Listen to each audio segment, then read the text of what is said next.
Hey guys, how you doing? Good morning. Chris Rod, Sun City Lawn Care here. We are early in the morning. It's about 6:30, coming up on 6:45. Quick little garden tour. Give you guys a tour update of what we're growing, what we're not growing, and our little hoop. I guess they're hoop houses. They're not. It's a trellising system. It's a shade cloth, hoop shade cloth system. We're gonna do a quick walkthrough of that, and again, just kind of give you an update on how we've been doing so far, and point out a couple pest issues I've already observed. All right, guys, so let's do a walkthrough real quick. Sorry if this isn't even as possible, but we're gonna walk backwards. We're gonna start off in the far end and work our way forward. As you guys can see, we're gonna be walking under, this is our first trellising system that we're actually going to be utilizing. I've got some cantaloupes that are growing down there. Maybe it's too late, maybe it's too early, I don't know. It's the first time doing some cantaloupes, but they're down in there and we're gonna trellis them up and then hang them accordingly. Now, as you guys can see behind me, I've got my sunflowers. Morning. I've got my sunflowers on this side. They go along this sidewalk path here, and I've got them distanced, good amount of distance, and hopefully this answers a question within one of our local Facebook groups, but they're about 8 feet away from the actual bed, the first food bed. Why do I have the sunflowers planted away from the beds, the gardening beds? Well, because they're allelopathic, which means they got a hormone inside of them, which actually can disrupt some growth of whatever you're actually trying to grow in. So I put them away. And as you can see here, we've got our second little trellising system. All right, so that's our second trellising system. And what we're going to be doing, as you guys can see right here, we've got our pumpkins. Now, we're starting to vine them up. You can see right here, it's already taken hold. The little, I forget what the heck you call those, but the twine, I guess, if you will.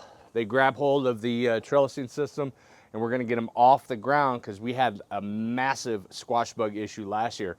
Now, what I did show you earlier this year was the squash bug problem that we have with these pumpkins, and we got rid of the squash bugs, but the plants, they're not doing so good compared to the pumpkin plants that are actually thriving inside of the raised garden bed.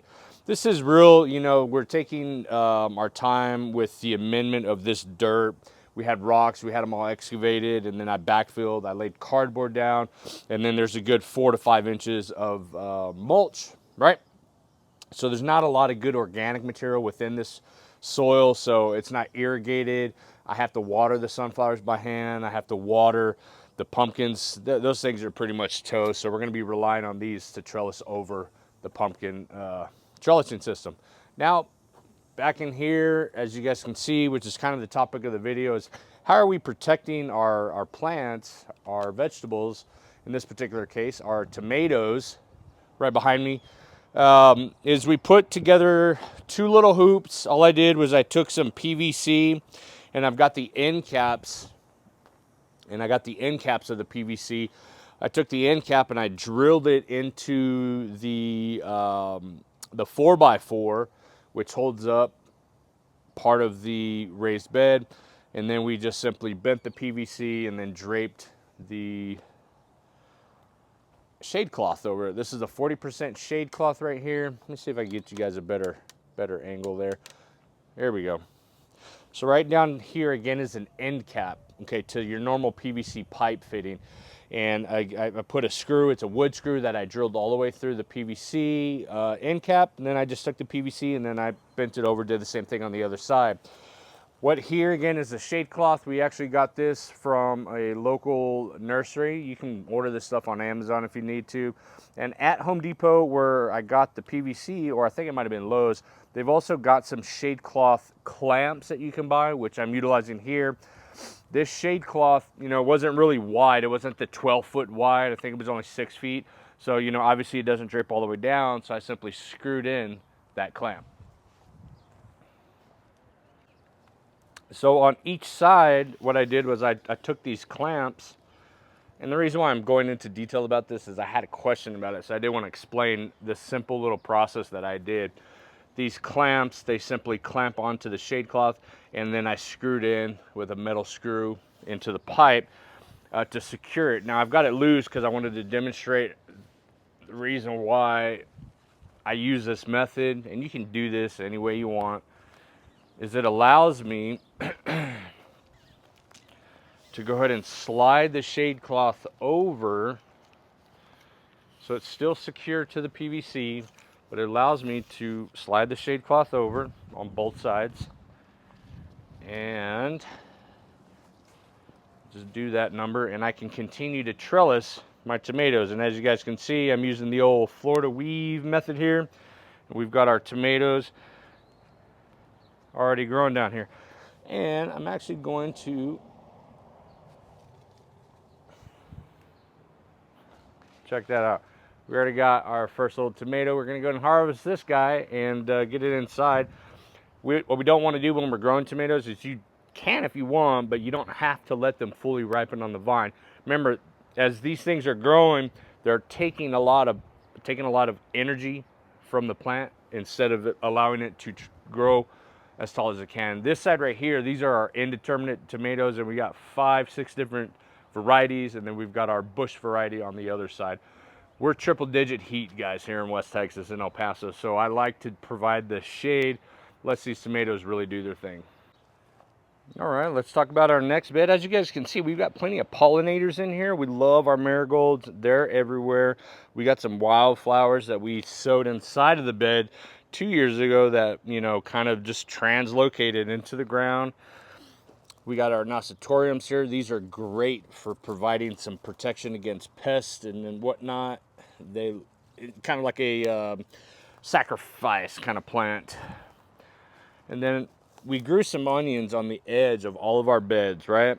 And what we've done is we went ahead and harvested some of them, and you're looking at this and you're saying, wow, that neck's already fallen over. That thing needs to be harvested. Well, we're leaving it in there to continue to protect the beds from any kind of pest issues, and it's working out really great for us. As you guys can see right here, we got our watermelon plant. These are some Jubilee watermelons, and they're vining, doing their thing. Got a whole bunch of flowers on them. Some more marigolds. And we got our pickling cucumbers. These guys are thriving, looking good. And again, this is a bed without any shade cloth, and those are doing okay. But when you compare it to a bed next to it, again with some more shade cloth, and this doesn't look the greatest, right? But you know, it is doing its job. And when we get under here, guys, drastically cooler, but look at all that growth. Again, we've got more pumpkins that are growing, and they're vining up. We're training them as they go.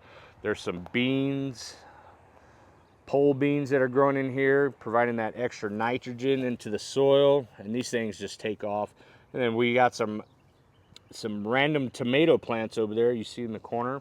Those are volunteer, and again, we left the onions on the edge to help protect from pests. That's pretty much it. This is our goji berry. We got a nice little fig tree. This is actually a transplant, and that is thriving, producing a little fruit, but I'm not worried about the fruit. I'm only focusing on getting this thing to grow like a tree this year. That's it for the, excuse me. That's what I wanted to show you in regards to an update as far as the shade cloth and the little hoop houses that we've designed here. It's nothing crazy, nothing fancy. It does its job for sure. Got our sweet potatoes growing here. We've got some dill. Let's talk about the second topic, which is the pest issues that I've seen. And as you guys see right here, this is some dill. So first year we've actually successfully grown dill. And what do we got on here? We got some caterpillars, guys. Say hello. Say what's up. And if you leave them on here, and there's so many, guys, if you leave them on here, they'll eventually destroy, you know, they'll go to town on this dill. So we'll harvest what we can harvest. And I'm gonna leave those particular caterpillars. I think they call them swallowtails or swallow something, but they'll turn into butterflies, which are really great pollinators for our veggie gardens. Some more sweet potatoes, all right. And then we've got some, again, volunteer tomatoes growing here. We got one. We got a second one over here. This was last year's tomato bed, as you can tell from the trellising system. But we're gonna go ahead and yank those out because your Ooh, potatoes, tomatoes. Potatoes and tomatoes, they don't do well when they grow together. Nightshade family, there we go. That's the word I was thinking of. So we're gonna rip those out, and then we got a secondary issue for pests over here. What we're growing here, guys, as you guys can see, we got some okra. We love our okra here in Texas. And we got 3 okra plants. We're gonna need to get those harvested. The okra I like to harvest when they're about the size of your index finger. Keep them small. If they get too big, they get real woody and you can't chew through them. But let's talk about that. I want to show you guys that second pest issue, and you have to stay on top of this one, just like the pumpkins, your squash plants, okay, your cucumbines, things like that. You got to look underneath these leaves, and if you start to notice some damaged leaves, you really want to get under here and look for some. There we go, right there. That is exactly what I'm talking about. Those squash bug eggs. You see that? And you're gonna, oh, there's some more. Look at that right there. Right on top. Those guys are on top. They're not even hiding. You want to look for them. Oh, wow. Look at all that. We're going to take care of that right now real quick. I'm going to get some tape out. We're going to go ahead and start to kill those. I'll be damned. Look at that. We got some eggs that have already hatched in the squash bugs. So not only, oh God, they're everywhere. So I was hoping I didn't have to do this, but it looks like I'm going to need to. Not only are we going to do this tape method, which is a little bit of Scotch tape, and take off those eggs, but we're going to have to go ahead and spray those hatched ones already, because we don't want them to mature, right? So we're going to use, I do organic gardening here, so no pesticides. I'm going to go ahead and spray them down with some neem oil, and hopefully that takes care of everything. But all you simply do is, once you find those eggs, you take that piece of tape and just, and again, I've shown you guys in a previous video on how to do this.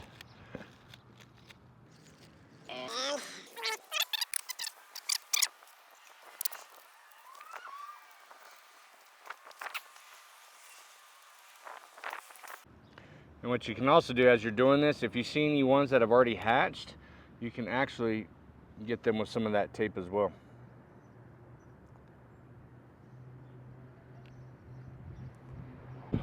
All right, guys, so that's pretty wild, right? And you know what, earlier, the last time I did the video about removing squash bugs from your pumpkin plants, I did not come out here and do it to the squash plants, or zucchini or summer squash. I overlooked it. You got to stay on top of that one for sure. I had about 5 little pieces of rolled tape and removed at least, you know, those things can produce 20 to 30 eggs on average. It's got to be at least 100 eggs I just removed from my squash plants. So hopefully that helps out. You got to stay on top of that one, that's for sure. Pest issues, trees, they're doing their thing. This is my peach tree, Tex King peach. We've already harvested all of that. Our Vandelay cherry tree, we've already harvested that. And you know, they're just photosynthesizing and storing that energy for next year. What we got here though is our Williams Pride apple. And I did have a comment earlier asking or telling me that I should have a second apple. I need 3 apple trees to get some yield. And well, look guys, look at all this. And I've already thinned these out. There wasn't much of a June drop, if you will, probably because I did thin them out, but they are loaded with apples. And these aren't going to be ready until August, so we're going to let them keep doing their thing and get nice and swole. But that's it for today's video. 2 main topics was our little hoop fixtures, and just a pointer. What you could do, as you can see here, to straighten these back, is you could put a cross member here, another PVC that runs to the top of these, and then they've got these T-posts that you can clamp to an existing PVC to run an additional cross member here. That'll keep them really erect and upright if you wanted to. I just hadn't gotten around to it, man, but it's helping with this 100-degree plus weather we've been having. So protect your plants if you can. You don't have to. Now, keep in mind, if you're not, 30 days plus triple-digit heat like we are here in West Texas, you probably don't necessarily need to do this. I do, because we've got some massive sun index And then moreover, this is right between the properties here, sun for a majority of the day. So it's just beaming down dry West Texas desert heat. Hopefully this shade cloth this year protects our plants and gives us some better yield, if you will. If you guys have any questions, leave a comment below. Hope you enjoyed the little tour, and stay tuned for some of our Instagram posts where I show you all the actual harvest that we've been doing. Have a good day, guys.